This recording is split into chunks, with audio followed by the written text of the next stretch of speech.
Welcome in, Irish fans. It is Monday, October 21st. Don't get to say Victory Sunday today, but that's because I have good news. The Higginbotham household brought one more Notre Dame fan into the fold to watch the game on Saturday. So, son was born early that morning and was watching the game with me in the hotel room with my wife. Made for a great weekend all around. Also, if you're watching this podcast, please do not forget to like this video and subscribe. It does a ton to support the podcast. I really appreciate all your support. Thanks, everybody, for watching. Just going to jump right into the discussion about the game. And I want to start with the defensive performance. This is quite possibly one of the best defensive performances we have seen all season. And aside from that garbage time touchdown, which Zach Pyron absolutely paid for, and I have no idea what Georgia Tech's head coach was doing there, just laying your backup quarterback out like that. I mean, you want him to get hurt? Do you want to play your third string quarterback? It doesn't make any sense to me. Otherwise, great game, just all around. Leonard Moore, our starting freshman corner, played an amazing game. And by the way, I'm not terribly surprised by this. What I'm surprised by is how fast he has developed. Now, we're going to continue to miss Benjamin Morrison for the rest of the season. But this young man continues to grow very quickly. And as we progress through this season, we're going to continue to see him doing all of the right things at the cornerback position. And, frankly, we've got a lot of help back at safety. So he's got Xavier Watts. He's got Rod Hurd. He's got Adon Schuler. Congratulations on your pick six, by the way. He's got a lot of help back there behind him, especially with Watts back there to teach him. That situation as a whole is going to continue to get better and better as time goes on. I want to talk about the offense now. We know that the defense played well. Actually, I do need to make sure that we mention the defensive line playing well and the linebackers playing well. Solid performance all around. Riley Mills has been a presence in the backfield, continued to be a presence in the backfield. And our linebacking core, along with significant help from the defensive line, has really shut down the run, and that's been a huge help. So, if you wonder why we played as well as you did, that's why. If you wonder why we got touchdown in garbage time, well, it's because we had all of our backups in, getting them a few reps. I just, again, I don't know what the heck's going on. I don't know why you would ever do that. Why you would sacrifice your backup quarterback so that you could potentially play a third string when it just the points didn't matter anymore. Aside from to say, oh, we're the one team that scored 2 touchdowns on Notre Dame this year. Great job, guys. Love that. All right. I want to talk about the offense. Riley Leonard continues to get better. He's getting those timing passes off, which I really like. He still has this sort of, he doesn't like being in a clean pocket. For no other words, he just does not like being in a clean pocket. And there's no reason for it. Stand in the pocket, run through your progressions. I know you're trying to make things happen, but it always seems like he's more comfortable moving the ball with his feet than he does through the air. And he misses a lot of opportunities because of that. He misses a lot of great opportunities to make big passing plays. The interception, okay, bad decision. I don't remember if it was single high or double high coverage. It doesn't really matter. The safety was back, on the receiver. So the receiver's double covered. You just can't make that throw. You've got a guy over the top and a guy underneath on defense. And what you're gonna ask your wide receiver to go up there and try to go after a 50-50 ball that, oh, by the way, you just completely overthrew? I don't think so. I mean, should the wide receiver, should Bo Collins have stayed on that? Yeah, he should have stayed on that route. He should have finished the route out. You got to play defense when your quarterback overthrows the ball. So that's a bad decision too.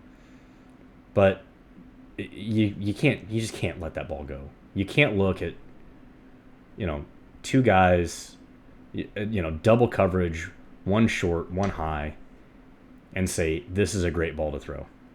Because unless you're just going to absolutely throw it and drop it on a dime, which we have not seen him do all year, by the way, that it's going the other way, or it's falling incomplete. You got two possible bad scenarios and no possible good scenarios, unless maybe the possible good scenario is that your wide receiver got in there and broke the whole thing up. Not what you want to do. Not what you want to see. So the fact that he, got out there and kind of corrected his mistake and continued to play a fairly good football game, that's what you want to see. That's the kind of stuff that really is what's going to help us progress towards being a good playoff team. And I'm not going to say championship team. I don't think we're going to be a championship team this year. I don't see it. We need to get into a playoff game. We need to win out. Get into a playoff game. We got Navy coming up this week. We got Army coming up in a couple weeks. Those are going to be tough games. I think we can squeeze by Virginia. Not squeeze by. I think we can beat Virginia fairly soundly. And we all know that we can beat FSU. FSU is going to come in and play us pretty tough, but that doesn't mean that we can't go. As long as we go and make a statement early, FSU is not going to come back. They don't have the right mentality right now as a football team to do that. Now, if we start giving them the opportunity to believe that they're the right football team to do it, they'll absolutely take advantage of it. Cannot let that happen. Best receiver on our team this past weekend, Jeremiah Love. Go figure. Best rusher was Jardarian Price. I'm actually not surprised by that either. Jeremiah Love did still manage to get a touchdown with his feet. Price had 8 carries for 69 yards, which it was really well done, really well executed. I continue to love watching this combination of two players. So, and I'm glad they're getting the ball to Love in some way, shape, or form so that he can go out there and make some big plays, because that kid's a playmaker, and they need to keep giving him as many reps as they can give him. Love did have 14 carries for only 36 yards. It was like they put him in the game, and everybody was like, the ball's getting run. So they started to find different ways to get the ball to him. He's going out there. He's making big blocks. You've certainly seen that video multiple times if you've been on social media at all since the game ended. Yeah. I just really want to quickly ask, for everybody who watched the game, did you know that Notre Dame has a 63% chance of getting to the playoff after beating Georgia Tech? Just curious. I didn't know if you knew that or not. In-depth professional analysis right here. Tyler Buckner with a 4-yard carry on the fake field goal. So glad that they got him in there to play. I've been saying it for ages. Incredible athlete, guy that can absolutely get it done with his feet. And just that's exactly what we wanted to see. We wanted to see a fast guy get out there and make a big play with his feet, and have an impact on the game, and he did. He converted on 4th and 4 on that fake field goal, or 4th and 3, and and kept us going. So great job to him. And so a lot of guys are giving our offensive line a hard time, and I want to talk about Chris Knapp really quickly. Knapp in pass coverage continues to do well. He continues to play very well. The holding penalties have come the same way every time. The ball is going outside, and he just holds on for a little bit too long. He goes from a pass block to a run block, where the ball gets outside of the tackles, and he still has his hands up, and he's just kind of like letting his hands drift a little too far. He needs to recognize that, you know, as the guy is separating, if his hands get too far away, he just needs to let go. And that's going to come with some maturity. It's going to come with a little bit of time. But I'm really just absolutely impressed with the way that Anthony Knapp's continued to play. Leonard's had plenty of time with most of his passes, unless they send 5, 6, 7 guys. In which case, right? I've said it before. 4 guys can't block 7. 5 guys can't block 7. 5 guys definitely can't block 9. So if you've got that kind of situation, 6 guys can't block 9 for Pete's sake. If you get Jeremiah Love in there to help, it's still, no chance.